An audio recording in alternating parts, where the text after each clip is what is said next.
Hello student, आज हम standard fourth में सब्जेक्ट हिंदी में देखो लेसन नंबर 7 दान का हिसाब। तो एक राजा था, राजा जी लगभग कपड़े पहनने यूं तो 1000 रुपये खर्चा करते रहते थे, लेकिन दान में उनकी मुट्ठी क्या बंद हो जाती है, यानी कि वो दान करते नहीं थे। राज्यसभा में एक से एक नामी लोग आते रहते थे, लेकिन गरीब दुखी विद्वान सज्जन उनमें से कोई भी नहीं आता था, क्योंकि वहां पर उनका बिल्कुल सत्कार नहीं होता था। कि राज्यसभा है, उसमें कोई ना कोई नामी लोग आते रहते थे, लेकिन कोई भी गरीब दुखी विद्वान या सज्जन उसमें से कोई भी नहीं आता था, क्योंकि राजा के दरबार में उसका सत्कार सम्मान मिलता नहीं था, इसके लिए वो लोग कोई भी आता नहीं था। एक बार उस देश में अकाल पड़ गया। पूर्वी सीमा में के लोग भूखे प्यासे मरने लगे। राजा के पास खबर आई। वे बोले, यह तो भगवान की मार है, उसमें मेरा कोई हाथ नहीं है। कि एक बार क्या होता है, राजा के देश में अकाल पड़ता, अकाल पड़ना यानी कि सूखा पड़ता है। पूर्वी सीमा के लोग भूखे प्यासे मरने लगे। राजा के पास खबर आती तो राजा बोलता है कि वो तो भगवान की मार है, भगवान ने सजा दी है, तो मैं उसमें कोई हाथ नहीं है। लोगों ने कहा, महाराज राज भंडार में से हमारी सहायता करने की कृपा करें, जिससे हम लोग दूसरे देशों से अनाज खरीद कर अपनी जान बचा सके। ये लोग अभी महाराज के पास आते, बोलते कि जो राज भंडार है उसमें जो पैसा है उसमें से हमारी सहायता करे कृपा करके, जिससे हम लोग दूसरे देशों से अनाज मंगवा कर उसके खरीद कर अपनी जान बचा सकते हैं।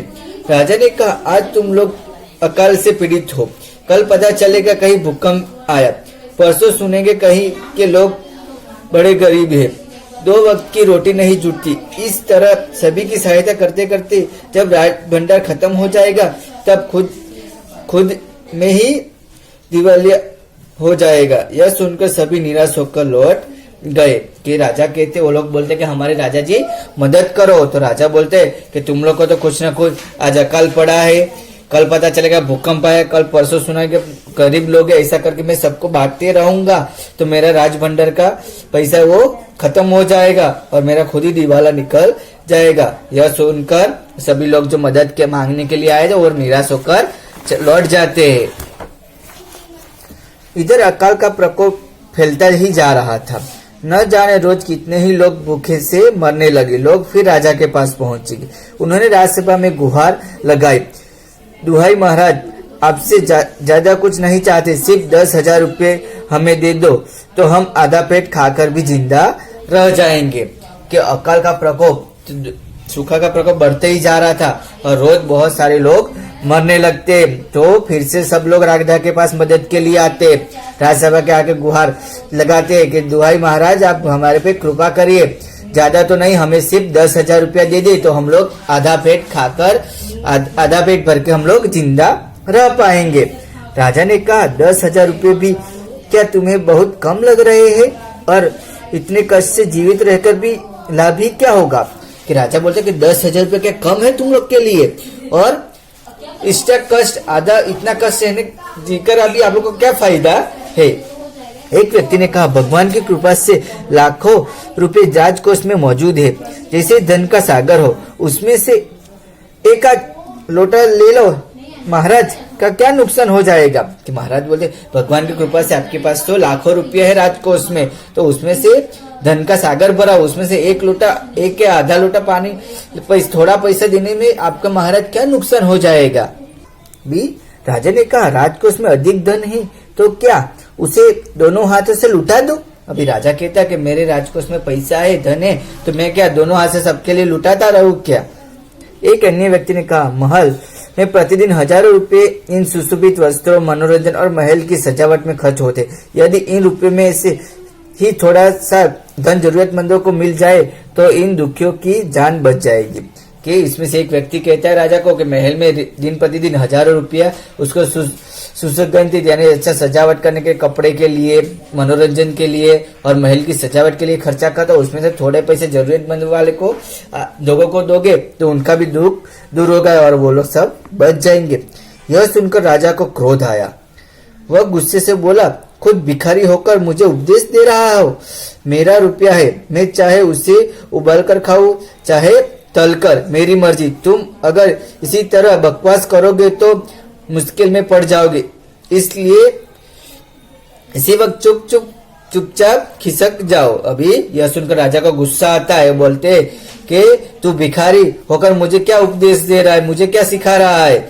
मेरे रुपये, मैं उसको उबाल के खाऊं या तल के खाऊं, मेरी मर्जी है। तुम लोग बकवास बंद करो वरना मुसीबत में फंस जाओगे। चुपचाप इधर से चले जाओ। राजा का क्रोध देखकर लोग वहां से चल गए और राजा का गुस्सा देख के वहां से लोग चले जाते। राजा हंसते हुए बोला, छोटे मुंह बड़ी बात। अगर 100-200 रुपए होते तो एक बार सोच भी सकता था। पहरेदारों की खुराक 2-4 दिन कम कर देता और यह रकम पूरी भी हो जाती, मगर 100-200 नहीं, इन लोगों का तो पेट नहीं भरेगा। एकदम 10,000 मांग बैठे। छोटे लोगों के कारण नाक में दम हो गया है। और राजा हंसते हंसते बोलते कि छोटे मुंह बड़ी बात, अभी 100-200 रुपया वो लोग मांगते तो मैं दे भी देता और जो सिपाही लोग है उसका 2-4 दिन का खर्चा कम कर देता पैसा। लेकिन ये लोग तो थोड़ा थोड़ी मांग रहे, बहुत ज्यादा 10,000 रुपये मांग बैठे हैं और छोटे लोगों के कारण आज नाक में दम, यानी बहुत मुसीबत हो गई है अभी वो लोग को के वजह से। यह सुनकर वहां उपस्थित लोग हाँ हूं कर रहे, मगर मन की उन्होंने भी सोचा राजा ने यह ठीक नहीं किया। जरूरतमंदों की सहायता करना तो राजा का कर्तव्य है। कि वहां पे उपस्थित जो लोग थे वो भी सोच रहे थे कि राजा ने अच्छा नहीं किया है। जरूरतमंदों की सहायता करना वही राजा का सबसे पहला कर्तव्य होता है। 2 दिन बाद न जाने कहां से एक बूढ़ा सन्यासी राजसभा में आया। उसने राजा का आशीर्वाद देते हुए कहा, दाता कर्ण महाराज, बड़ी दूर से आपकी प्रसिद्धि सुनकर आया हूँ। सन्यासी की इच्छा भी पूरी कर दो।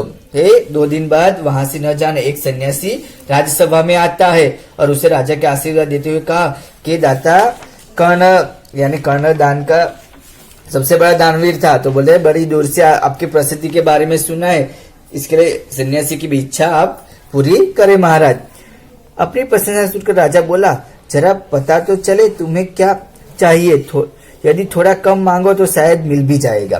राजा अपनी प्रशंसा सुनकर बहुत खुश हो जाता है और बोलता है, जरा पता तो चले कि तुम्हें क्या चाहिए। थोड़ा बहुत कुछ मांगोगे तो मैं दे भी दूंगा। सन्यासी ने कहा, मैं तो सन्यासी हूँ, मैं अधिक धन का क्या करूंगा। मैं राजकोष में से 20 दिन तक बहुत मामूली सी भिक्षा प्रतिदिन लेना चाहता हूँ। मेरा भिक्षा लेने का नियम इस प्रकार है, पहले दिन जो लेता हूँ दूसरे दिन उसका दुगना, तीसरे दिन उसका दुगना, चौथे दिन तीसरे से दुगना, इस तरह प्रतिदिन दुगना लेता जाता हूँ। भिक्षा लेने का मेरा यह तरीका है। सन्यासी बोलता है कि महाराज मैं तो सन्यासी हूँ, मेरे को तो पैसे की क्या जरूरत है इसके लिए, लेकिन मैं राजकोष में से क्या करूंगा, 20 दिन में रोज थोड़ा थोड़ा दूंगा और जिस आज लिया उससे कल उसके डबल लूंगा, दुगना, यानी कि तीसरे दिन दिया उससे दुगना चौथे दिन, यानी हम समय बढ़ाते रहूंगा। राजा बोला, तरीका तो समझ गया, मगर पहले दिन कितना लेंगे यही असली बात है। 2-4 रुपए से पेट भर जाएगा तो अच्छी बात है, मगर एकदम से 20-50 मांगने लगे तो तब तो 20 दिन तक तो काफी बड़ी रकम हो जाएगी। राजा बोला, तरीका तो समझ में आया, लेकिन आप पहले दिन कितने पैसे मांगोगे। यह बात 2-4 रुपए मांगेगे तो 2-4 रुपए में तो पेट भर जाएगा आपका, और एकदम से 20-50 रुपए मांगोगे तो 20 दिन तक बहुत बड़ी रकम हो जाएगी। सन्यासी ने हंसते हुए कहा, महाराज मैं तो लोभी नहीं हूँ, आज मुझे 1 रुपया दीजिए, फिर 20 दिन तक दुगने करके देते रहना है, हुक्म दे दीजिए। तो सन्यासी कहते हंसते हुए बोला कि महाराज मैं तो लोभी नहीं हूँ, लालची नहीं हूँ, आप मुझे 1 रुपया ही आज दो और 20 दिन तक उसका मेरे को दुगना करते करते आप मुझे देना, ऐसा हुक्म कर दो। यह सुनकर राजा, मंत्री और दरबारी सभी की जान में जान आई। राजा ने हुक्म दिया कि सन्यासी के कहे अनुसार 20 दिन तक राजकोष में से उन्हें भिक्षा दी जाए। यह सुनकर राजा, मंत्री और दरबारी सभी लोग जान में जान आई, सबके 1 रुपया ही मांगा। राजा ने हुक्म कर दिया कि सन्यासी को 20 दिन तक दान देते रहना है। सन्यासी राजा के जय जयकार करते हुए घर लौट गया और सन्यासी राजा की जय जयकार करके वो घर पे चला जाता। राजा के आदेश के अनुसार राज भंडारी प्रतिदिन हिसाब करके सन्यासी की भिक्षा देने लगा। इस तरह 2 दिन बीते, 10 दिन बीते तो 2 सप्ताह में तक भिक्षा देने के बाद भंडारी ने हिसाब करके देखा कि दान में काफी धन निकल जा रहा है। यह देखकर उन्हें उलझन महसूस होने लगी। महाराज जो भी किसी को इतना दान नहीं देते थे, उसने यह बात मंत्री को बताई कि राजा के आदेश के राज भंडारी से प्रतिदिन अभी हिसाब करके सन्यासी को पैसा देने लगते। अभी इस तरह 2 दिन 10 दिन तक तो सप्ताह तक तो चला, 2 सप्ताह तक भंडारी के हिसाब लगाया तो महाराज आज तक किसी को इतना दान नहीं, इतना पैसा आज चला गया है। तो यह बात वो राजा को मंत्री बताता है। मंत्री ने कुछ सोचते हुए कहा, बका यह बात तो पहले ध्यान में नहीं आई थी, मगर अब कोई उपाय भी नहीं है। महाराज को हुक्म बदला नहीं जा सकता। के मंत्री बोलते है, सोचते हुए कहा था कि वक्का ये बात तो अपन पहले ध्यान नहीं दी है, अब अगर अभी कोई उपाय भी नहीं, महाराज ने हुक्म कर दिया है, इसको बदला भी जा सकता नहीं है। इसके बाद फिर कुछ दिन बीते। भंडारी फिर हड़बड़ाता हुआ मंत्री के पास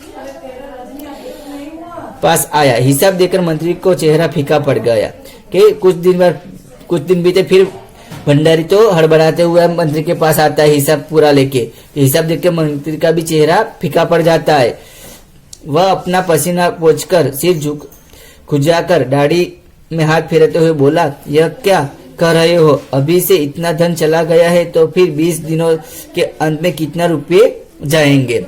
के बोलते कि यह आपका पसीना छूट कर, उसको पसीना छूट जाते हिसाब देख के सर खुजला कर दाढ़ी पे हाथ फेरा तो बोलते कि अभी इतना धन चला गया तो 20 दिन तक तो कितना अंत तक तो कितना रुपए हो जाएंगे? भंडारी बोला, जी पूरा हिसाब तो नहीं किया है। कि मैंने पूरा हिसाब किया नहीं है। मंत्री ने कहा तो तुरंत बैठकर अभी पूरा हिसाब करो। कि पूरा हिसाब अभी बैठ के आप करो कि कितना पैसा टोटल 20 दिन में जाएगा।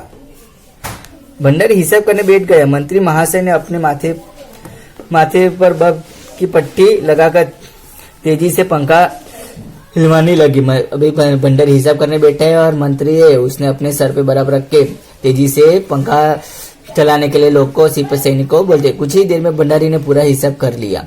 कि कुछ ही समय में भंडारी ने पूरा हिसाब लगा देता है। मंत्री ने पूछा कि कुल मिलाकर कितना हुआ? कि कुल मिलाकर कितना पैसा हुआ? भंडारी हाथ जोड़ के कहा, जी 10,48,575 रुपये। मंत्री गुस्से से बोला, मजाक कर रहे हो? यदि सन्यासी को इतने रुपए दे दिए तब तो राजकोष खाली हो जाएगा। कि भंडारी हाथ जोड़ के बोलता कि टोटल हिसाब कितना हुआ है? 10,48,575 रुपये हुए। तो यह देख के गुस्से से मंत्री बोलते, मजाक कर रहे हो क्या? इतने सारे सन्यासी को पैसा दे दोगे तो राजकोष तो खाली हो जाएगा। भंडारी ने कहा, मजाक क्या करूंगा, आप ही हिसाब देख लीजिए। यह कि मैं मजाक क्या करूंगा, आप ही खुद हिसाब देख लो कितना हो रहा है। यह कहकर उसने हिसाब का कागज मंत्री जी को दिया। हिसाब देखकर मंत्री जी का चक्कर आ गया। सभी उन्हें संभालकर बड़ी मुश्किल से राजा के पास लेके गए। कि हिसाब के कागज मंत्री के हाथ में देते तो वो देखकर तो मंत्री को चक्कर आ जाता है और कुछ लोग उसको संभाल के बड़ी मुश्किल से संभालते और राजा के पास लेके जाते हैं। राजा ने पूछा, क्या बात है? मंत्री बोले, महाराज राजकोष खाली होने जा रहा है। कि मंत्री को उठा के लेके जाते हैं तो महाराज बोलते हैं कि मंत्री के क्या काम? राजा पूछते तो मंत्री बोलते हैं, महाराज राजकोष तो अभी खाली हो रहा है। राजा ने पूछा, वह कैसे? मंत्री बोले, महाराज सन्यासी को आपने भिक्षा देने का हुक्म किया था ना। राजा पूछा, तो कैसे खाली हो रहा है? तो मंत्री बोलते, आपने महाराज को पैसा देने के लिए कहा था ना, हुक्म दिया था, मगर पता चला कि उन्होंने इस तरह राजकोष के करीब 10 लाख रुपए झटकने का उपाय कर लिया है। कि मगर उसमें से राजकोष में से करीब 10 लाख रुपया उन्होंने लेना उपाय किया है। अभी देखो इसमें हिसाब दिया है, पहले दिन का कैसे, दूसरे दिन का देखो, पहले दिन 1 रुपया लेगा तो दूसरे दिन 2, इसका 4, 8, 16, 32, 64, 101, उसी डबल होते रहेगा और लास्ट तक कितना हो जाएगा? इतना हो जाएगा।